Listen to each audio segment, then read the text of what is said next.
All right. Well, I think it's time we get started.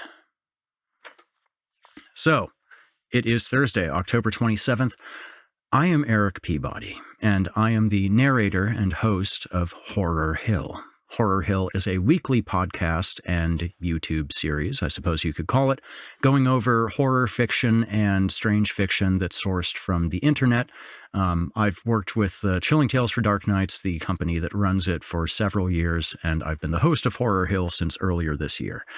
Now, a lot of the stories that we read, like I mentioned, are sourced from the internet, from, various creative writing communities and that sort of thing. But I have wanted to bring some classic horror into the mix because I like classic horror, and I think that it contrasts nicely and lends itself well to this format. So, first off, I want to thank Craig Groshek and Natalie Brown for all that they do with Chilling Tales and with Horror Hill, and for letting me host it and keeping me around, and for being so enthusiastic about doing this special live stream event. This is something I've been wanting to do for a couple months, and it seemed like, zipping it through for Halloween was a good idea. So, the story we are reading tonight is by H.P. Lovecraft. It is called Pickman's Model. A little bit about H.P. Lovecraft. If you're here, you probably know who he is. He's a weird fiction writer that was born in 1890. He died in 1937, so he didn't live that long. And there's a certain amount of controversy surrounding him because he had some very racist views. Some of that was a product of the time, but it was also a lot of personal stuff. We're not going to get into the whole balance of art versus artist thing.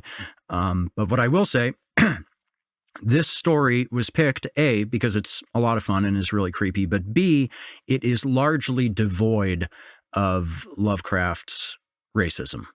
It does still sneak in a couple places, so there are a few small little instances where I'm going to swap out a word or two here or there.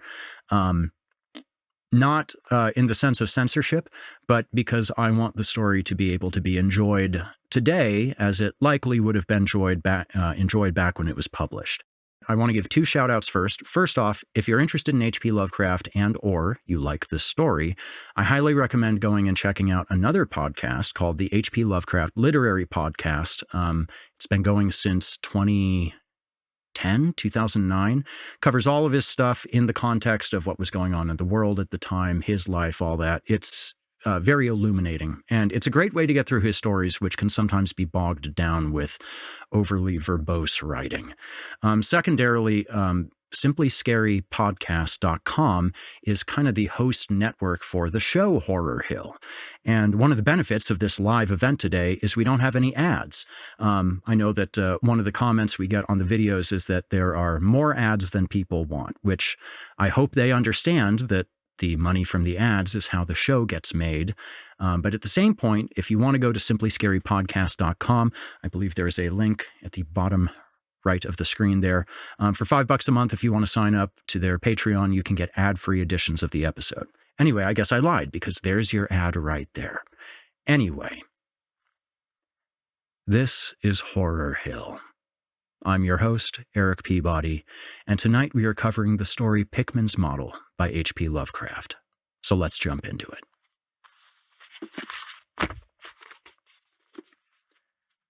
Pickman's Model. You needn't think I'm crazy, Elliot. Plenty of others have queerer prejudices than this. Why don't you laugh at Oliver's grandfather, who won't ride in a motor? If I don't like that damned subway, it's my own business. And we got here more quickly anyhow in the taxi. We'd have had to walk up the hill from Park Street if we'd taken the car. I know I'm more nervous than I was when you saw me last year, but you don't need to hold a clinic over it. There's plenty of reason, God knows, and I fancy I'm lucky to be sane at all. Why the third degree? You didn't used to be so inquisitive. Well, if you must hear it, I don't know why you shouldn't. Maybe you ought to know, anyhow, For you kept writing me like a grieved parent when you heard I'd begun to cut the art club and keep away from Pikmin. Now that he's disappeared, I go around to the club once in a while, but my nerves aren't what they were. No, I don't know what's become of Pikmin, and I don't like to guess. You might have surmised I had some inside information when I dropped him, and that's why I don't want to think where he's gone. Let the police find what they can. It won't be much, judging from the fact that they don't know yet of the old North End place he hired under the name of Peters. I'm not sure that I could find it again myself, not that I'd ever try, even in broad daylight. Yes, I do know, or am afraid I know, why he maintained it. I'm coming to that.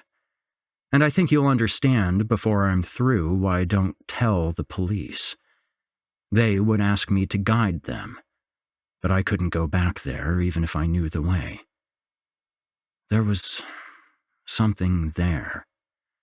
And now I can't use the subway or, and you may as well have your laugh at this too, go down into cellars anymore. I should think you'd have known I didn't drop Pikmin for the same silly reasons that fussy old women like Dr. Reed or Joe Minot Rosworth did. Morbid art doesn't shock me, and when a man has the genius Pikmin had, I feel it an honor to know him, no matter what direction his work takes. Boston never had a greater painter than Richard Upton Pickman. I said it at first, and I say it still, and I never swerved an inch either when he showed that ghoul feeding. That, you remember, was when Minot cut him. You know, it takes profound art and profound insight into nature to turn out stuff like Pikmin's. Any magazine cover hack can splash paint around wildly and call it a nightmare or a witch's sabbath or a portrait of the devil. But only a great painter can make such a thing really scare or ring true. That's because only a real artist knows the actual anatomy of the terrible, or the psychology of fear. The exact sort of lines and proportions that connect up with latent instincts, or hereditary memories of fright, and the proper color contrasts and lighting effects to stir the dormant sense of strangeness. I don't have to tell you why a Fuseli really brings a shiver, while a cheap ghost story frontispiece merely makes us laugh. There's something those fellows catch beyond life, that they're able to make us catch for a second. Doré had it, Syme has it, Angarola of Chicago has it, and Pikmin had it as no man ever had it before, or, I hope to heaven, never will again. Don't ask me what it is they see. You know, in ordinary art, there's all the difference in the world between the vital, breathing things drawn from nature or models and the artificial truck that commercial small fry reel off in a bare studio by rule. Well, I should say that the really weird artist has a kind of vision which makes models or summons up what amounts to actual scenes from the spectral world he lives in. Anyhow, he manages to turn out results that differ from the pretender's mince pie dreams, in just about the same way that the life painter's results differ from the concoctions of a correspondence school cartoonist. If I had ever seen what Pikmin saw... But no. Here, let's have a drink before we get any deeper. God, I wouldn't be alive if I'd ever seen what that man, if he was a man, saw.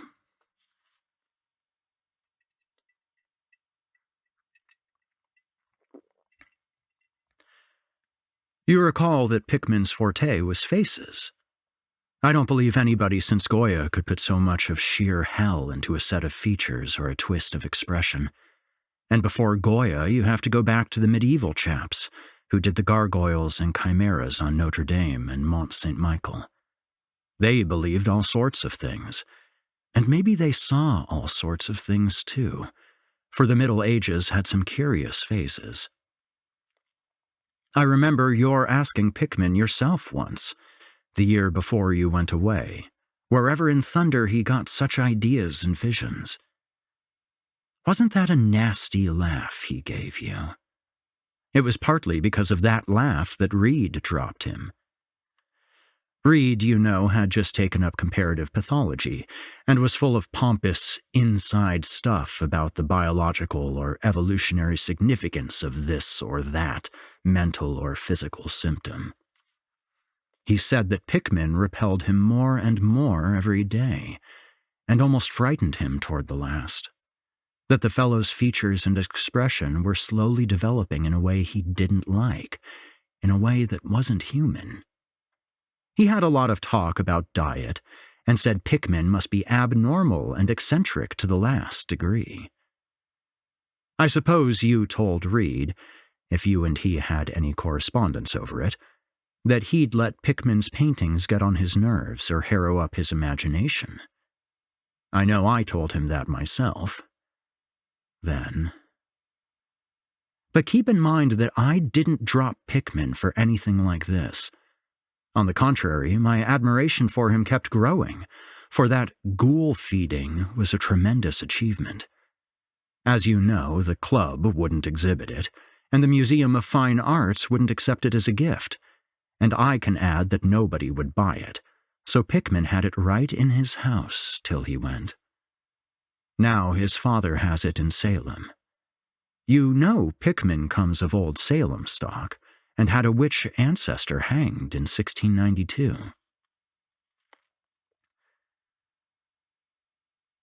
I got into the habit of calling on Pikmin quite often, especially after I began making notes for a monograph on weird art. Probably it was his work which put the idea into my head. Anyhow, I found him a mine of data and suggestions when I came to develop it.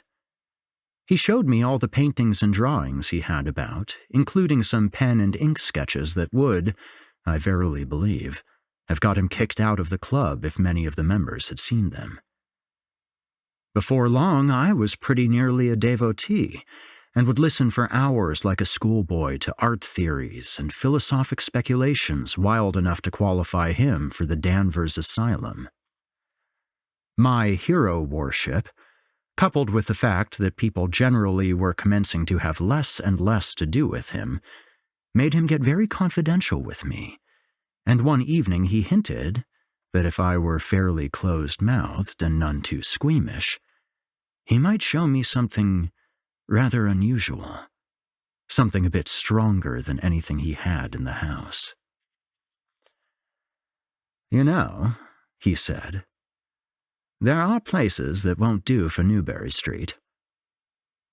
Things that are out of place here, and that can't be conceived here anyhow. It's my business to catch the overtones of the soul, and you won't find those in a parvenu set on artificial streets on made land. Back Bay isn't Boston. It isn't anything yet, because it's had no time to pick up memories and attract local spirits. If there are any ghosts here, they're the tame ghosts of a salt marsh and a shallow cove, and I want human ghosts, the ghosts of beings highly organized enough to have looked on hell and know the meaning of what they saw. The place for an artist to live is the North End. If any aesthete were sincere, he'd put up with the slums for the sake of the mass traditions. God, man, don't you realize that places like that weren't merely made, but actually grew? Generation after generation lived and felt and died there. And in days when people weren't afraid to live and feel and die. Don't you know there was a mill on Copp's Hill in 1632, and that half the present streets were laid out by 1650? I can show you houses that have stood 2 centuries and a half and more, houses that have witnessed what would make a modern house crumble into powder. What do moderns know of life and the forces behind it? You call the Salem witchcraft a delusion, but I'll wager my 4 times great-grandmother could have told you things. They hanged her on Gallows Hill, with Cotton Mather looking sanctimoniously on. Mather, damn him, was afraid somebody might succeed in kicking free of this accursed cage of monotony. I wish someone had laid a spell on him, or sucked his blood in the night. I can show you a house he lived in, and I can show you another one he was afraid to enter in spite of all his fine, bold talk. He knew things he didn't dare put into that stupid Magnalia, or that puerile Wonders of the Invisible World. Look here, do you know the whole North End once had a set of tunnels that kept certain people in touch with each other's houses, and the burying ground, and the sea? Let them prosecute and persecute above ground. Things went on every day that they couldn't reach, and voices laughed at night that they couldn't place. Why, man, out of 10 surviving houses built before 1700 and not moved since, I'll wager that in 8 I can show you something queer in the cellar. There's hardly a month that you don't read of workmen finding bricked-up arches and wells, leading nowhere in this or that old place as it comes down. You could see one near Henchman Street from the elevated last year. There were witches and what their spells summoned, pirates and what they brought in from the sea, smugglers, privateers, and I tell you, people knew how to live and how to enlarge the bounds of life in the old time. There wasn't the only world a bold and wise man could know. Faugh! And to think of today in contrast, with such pale pink brains that even a club of supposed artists gets shudders and convulsions if a picture goes beyond the feelings of a Beacon Street teetable. The only saving grace of the present is that it's too damn stupid to question the past very closely. What do maps and records and guidebooks really tell of the North End? Bah! At a guess, I'll guarantee to lead you to 30 or 40 alleys and networks of alleys north of Prince Street that aren't suspected by 10 living beings outside of the foreigners that swarm them. And what do those foreigners know of their meaning? No, Thurber. These ancient places are dreaming gorgeously and overflowing with wonder and terror and escapes from the commonplace. And yet there's not a living soul to understand or profit by them. Or, rather, there's only one living soul, for I haven't been digging around in the past for nothing. See here, you're interested in this sort of thing. What if I told you I've got another studio up there, where I can catch the night spirit of antique horror and paint things that I couldn't even think of in Newbury Street? Naturally, I don't tell those cursed old maids at the club, with Reed, damn him, whispering even as it is that I'm a sort of monster bound down the toboggan of reverse evolution. Yes, Thurber, I decided long ago that one must paint terror as well as beauty from life, so I did some exploring in places where I had reason to know terror lives. I've got a place that I don't believe 3 living Nordic men besides myself have ever seen.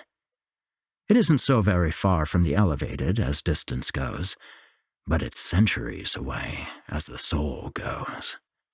I took it because of the queer old brick well in the cellar, one of the sort I told you about.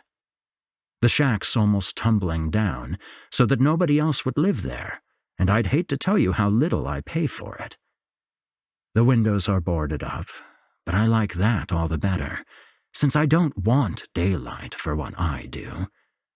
I paint in the cellar, where the inspiration is thickest, and I've other rooms furnished on the ground floor. A Sicilian owns it, and I've hired it under the name of Peters. Now, if you're game, I'll take you there tonight. I think you'd enjoy the pictures, for, as I said, I've let myself go a bit there. It's no vast tour. I sometimes do it on foot, for I don't want to attract attention with a taxi in such a place. We can take the shuttle at the South Station for Battery Street, and after that the walk isn't much. Taking a quick break for a drink. And to check in with all you fine people. How's it going so far? How's it look? How's it sound? Any tech issues?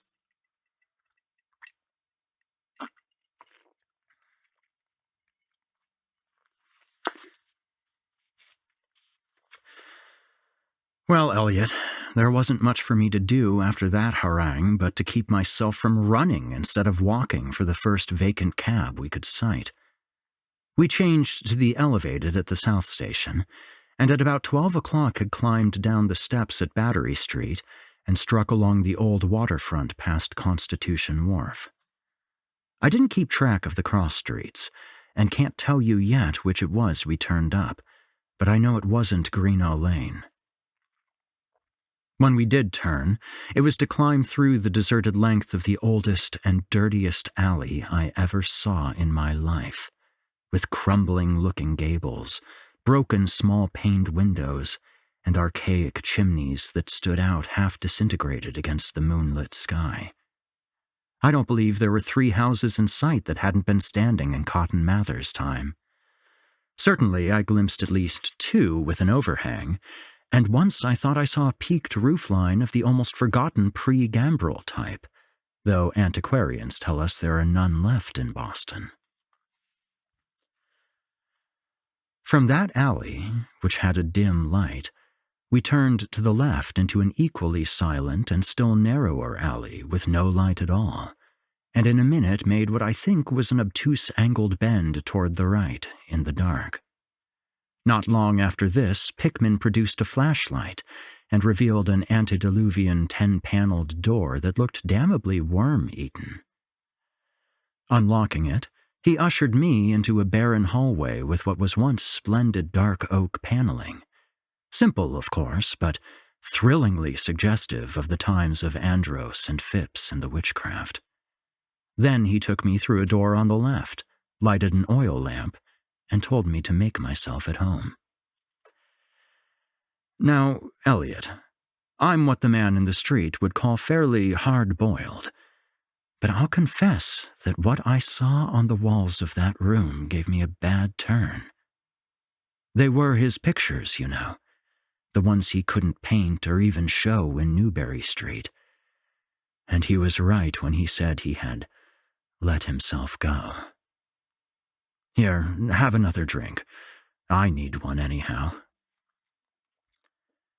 There's no use in my trying to tell you what they were like, because the blasphemous horror and the unbelievable loathsomeness and moral fetor came with simple touches quite beyond the power of words to classify. There was none of the exotic technique you see in Sidney Syme, none of the trans-Saturnian landscapes and lunar fungi that Clark Ashton Smith uses to freeze the blood. The backgrounds were mostly old churchyards, deep woods, cliffs by the sea, brick tunnels, ancient paneled rooms, or simple vaults of masonry. Copp's Hill burying ground, which could not be many blocks away from this very house, was a favorite scene. The madness and monstrosity lay in the figures of the foreground, for Pickman's morbid art was preeminently one of demoniac portraiture. These figures were seldom completely human, but often approached humanity in varying degree. Most of the bodies, while roughly bipedal, had a forward slumping and a vaguely canine cast. The texture of the majority was a kind of unpleasant rubberiness. Ugh, I can see them now. Their occupations, well, don't ask me to be too precise. They were usually feeding. I won't say on what.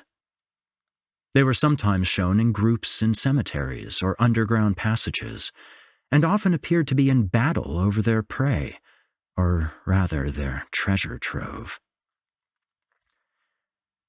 And what damnable expressiveness Pikmin sometimes gave the sightless faces of this charnel booty.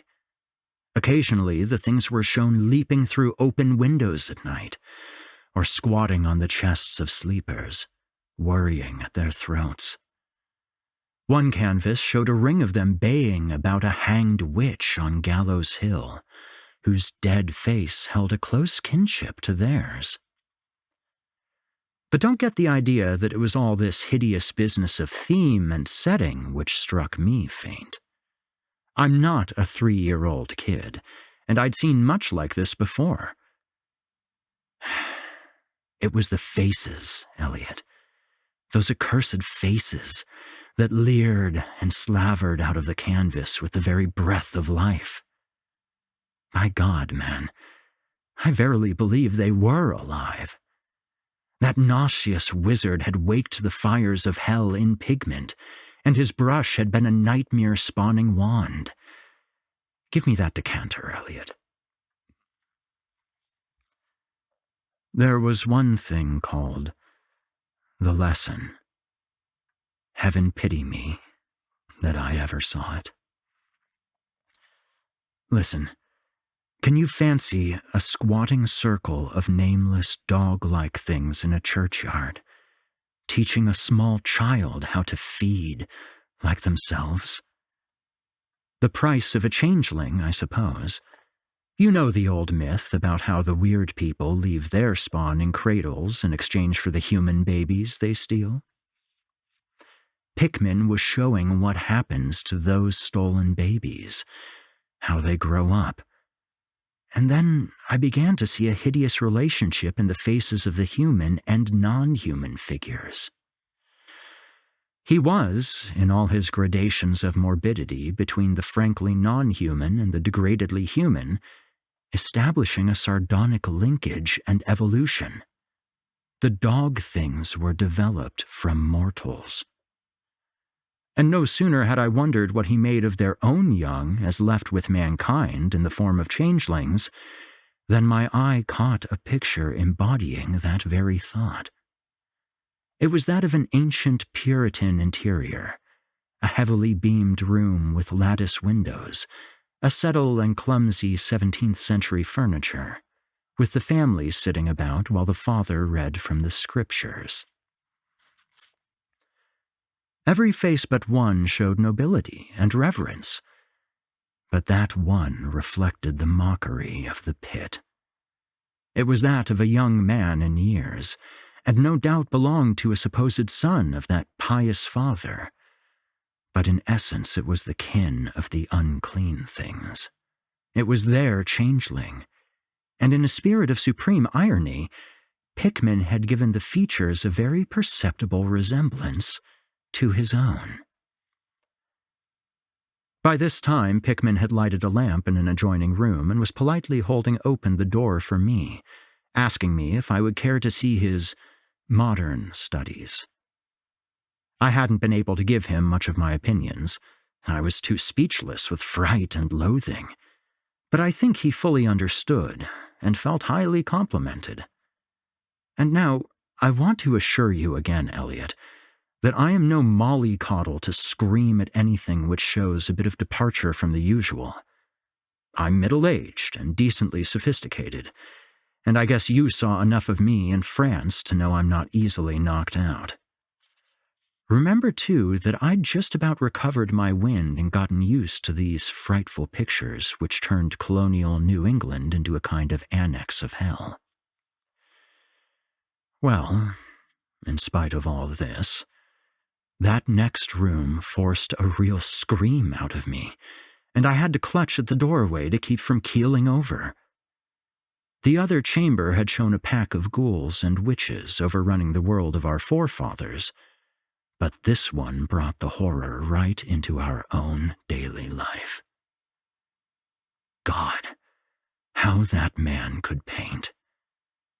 There was a study called Subway Accident, in which a flock of the vile things were clambering up from some unknown catacomb through a crack in the floor of the Boylston Street subway and attacking a crowd of people on the platform. Another showed a dance on Copp's Hill, among the tombs with the background of today. Then there were any number of cellar views, with monsters creeping in through holes and rifts in the masonry, and grinning as they squatted behind barrels or furnaces, and waited for their first victim to descend the stairs. One disgusting canvas seemed to depict a vast cross-section of Beacon Hill, with ant-like armies of the mephitic monsters squeezing themselves through burrows that honeycombed the ground. Dances in the modern cemeteries were freely pictured, and another conception somehow shocked me more than all the rest. A scene in an unknown vault where scores of the beasts crowded about one who held a well-known Boston guidebook and was evidently reading aloud. All were pointing to a certain passage, and every face seemed so distorted with epileptic and reverberant laughter that I almost thought I heard the fiendish echoes. The title of the picture was Holmes, Lowell, and Longfellow Lie Buried in Mount Auburn. As I gradually steadied myself and got readjusted to this second room of devilry and morbidity, I began to analyze some of the points in my sickening loathing. In the first place, I said to myself, these things repelled because of the utter inhumanity and callous cruelty they showed in Pikmin. The fellow must be a relentless enemy of all mankind to take such glee in the torture of brain and flesh, and the degradation of the moral tenement. In the second place, they terrified because of their very greatness. Their art was the art that convinced. When we saw the pictures, we saw the demons themselves and were afraid of them. And the queer part was that Pickman got none of his power from the use of selectiveness or bizarrerie. Nothing was blurred, distorted, or conventionalized. Outlines were sharp and lifelike, and details were almost painfully defined. And the faces. It was not any mere artist's interpretation that we saw. It was pandemonium itself, crystal clear and stark objectivity. That was it, by heaven. The man was not a fantastiste or romanticist at all. He did not even try to give us the churning prismatic ephemera of dreams, but coldly and sardonically reflected some stable, mechanistic, and well-established horror world, which he saw fully, brilliantly, squarely, and unfalteringly. God knows what that world can have been, or where he ever glimpsed the blasphemous shapes that loped and trotted and crawled through it. But whatever the baffling source of his images, one thing was plain. Pickman was, in every sense, in conception and in execution, a thorough, painstaking, and almost scientific realist. My host was now leading the way down cellar to his actual studio, and I braced myself for some hellish effects among the unfinished canvases. As we reached the bottom of the damp stairs, he turned his flashlight to a corner of the large open space at hand, revealing the circular brick curb of what was evidently a great well in the earthen floor.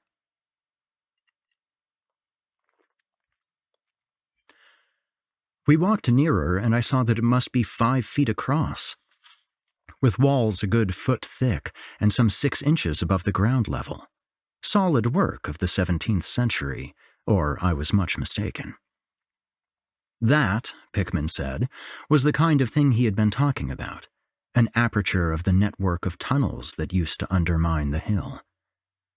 I noticed idly that it did not seem to be bricked up, and that a heavy disk of wood formed the apparent cover. Thinking of the things this well must have been connected with, if Pickman's wild hints had not been mere rhetoric, I shivered slightly, then turned to follow him up a step and through a narrow door into a room of fair size, provided with a wooden floor and furnished as a studio. An acetylene gas outfit gave the light necessary for work. The unfinished pictures on easels or propped against the walls were as ghastly as the finished ones upstairs, and showed the painstaking methods of the artist. Scenes were blocked out with extreme care, and penciled guidelines told of the minute exactitude which Pickman used in getting the right perspective and proportions. The man was great. I say it even now, knowing as much as I do. A large camera on a table excited my notice, and Pickman told me that he used it in taking scenes for backgrounds, so that he might paint them from photographs in the studio instead of carting his outfit around the town for this or that view. He thought a photograph quite as good as an actual scene or model for sustained work, and declared he employed them regularly. There was something very disturbing about the nauseous sketches and half-finished monstrosities that leered around from every side of the room. And when Pickman suddenly unveiled a large canvas on the side away from the light, I could not for my life keep back a loud scream, the second I had emitted that night. It echoed and echoed through the dim vaultings of that ancient and nitrous cellar, and I had to choke back a flood of reaction that threatened to burst out as hysterical laughter. Merciful Creator, Elliot, but I don't know how much was real and how much was feverish fancy. It doesn't seem to me that Earth can hold a dream like that.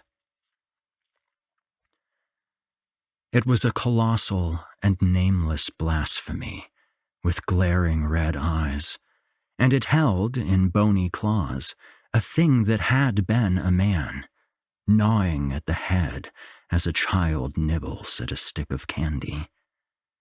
Its position was a kind of crouch, and as one looked, one felt that at any moment it might drop its present prey and seek a juicier mortal. But damn it all, it wasn't even the fiendish subject that made it such an immortal fountainhead of all panic.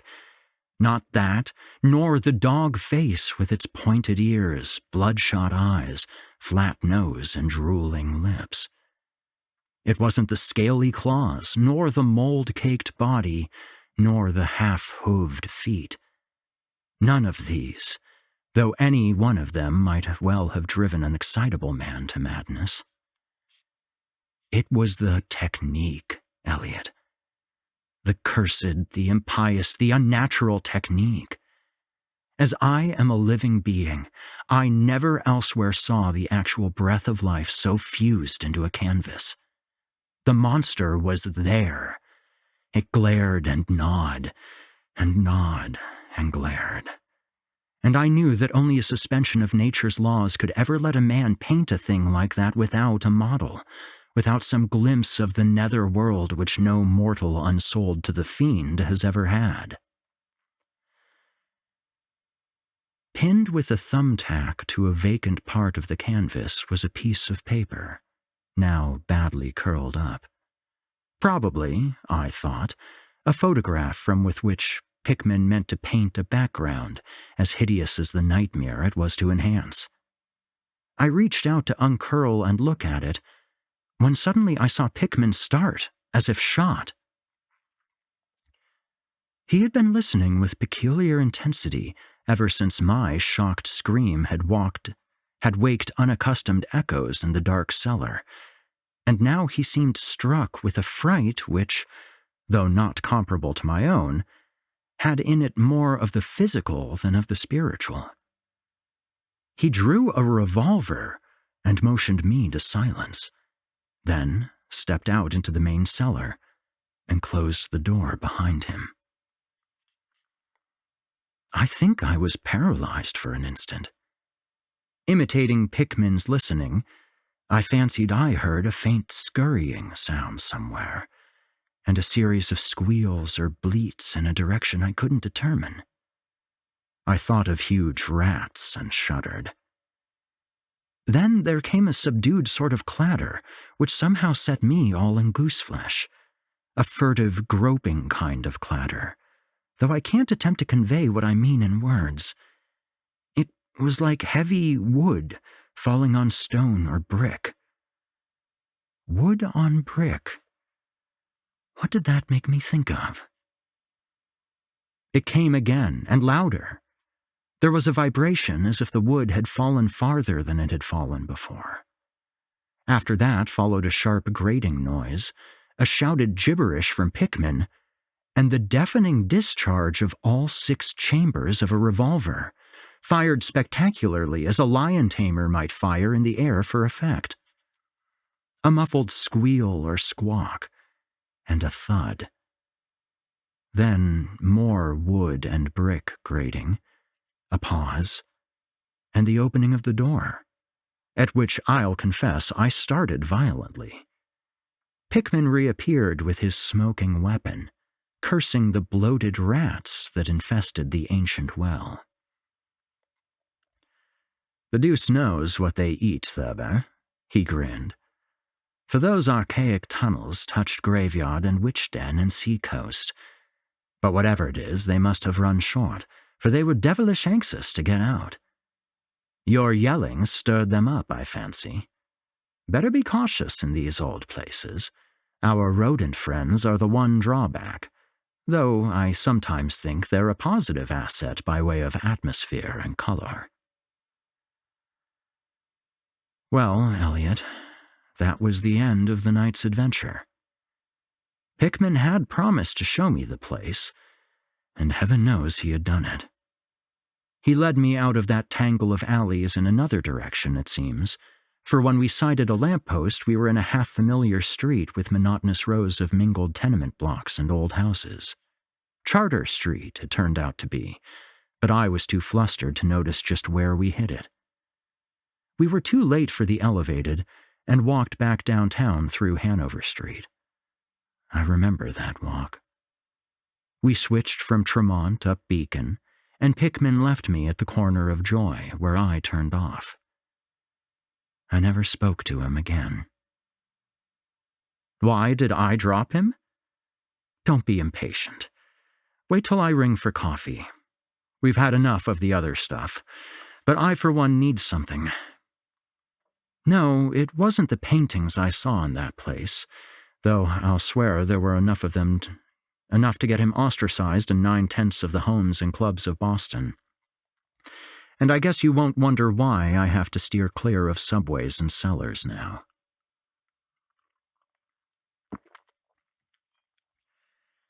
It was something I found in my coat the next morning.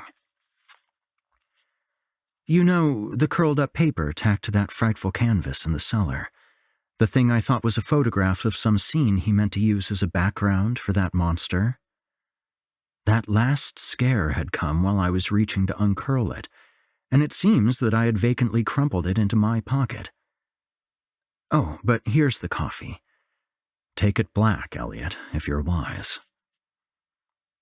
Yes, that paper was the reason I dropped Pikmin. Richard Upton Pickman, the greatest artist I have ever known, and the foulest being that ever leapt the bounds of life into the pits of myth and madness. Elliot, old Reed was right. He wasn't strictly human.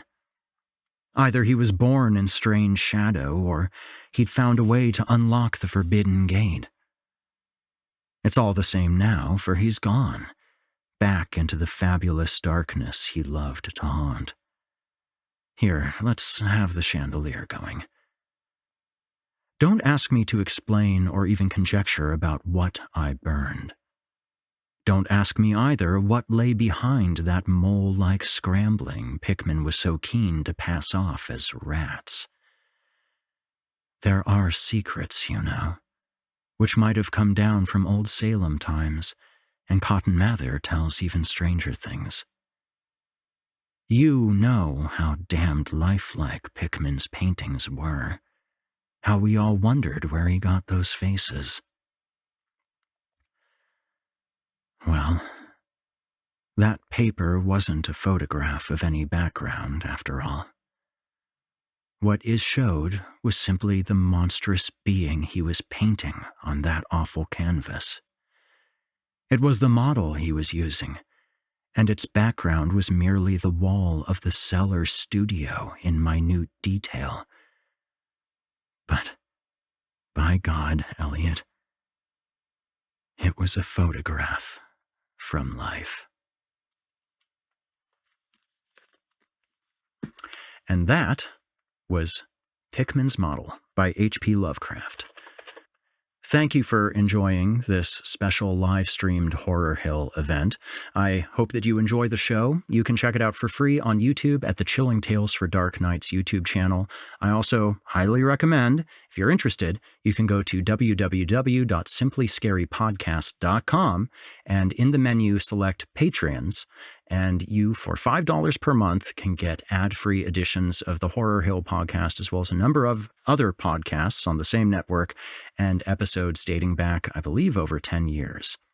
If you're interested in speaking with me about any narration work, you can email me at eric.peabody.voice@gmail.com. That's ERIK.PEABODY.VOICE@gmail.com. And you're welcome to reach out to me on Facebook. I'm there as Viking Guitar, on Twitter as Viking Guitar, and on Instagram as Viking Guitar Productions. Until next week, listeners, when we meet up once again atop the Horror Hill for yet another dance with darkness, I bid you good night. Sleep tight, listener, and whatever you do, if you hear scratching at your door, don't open it. The darkness may have found you, but it's up to you to let it in. Happy Halloween. Thanks for sticking around.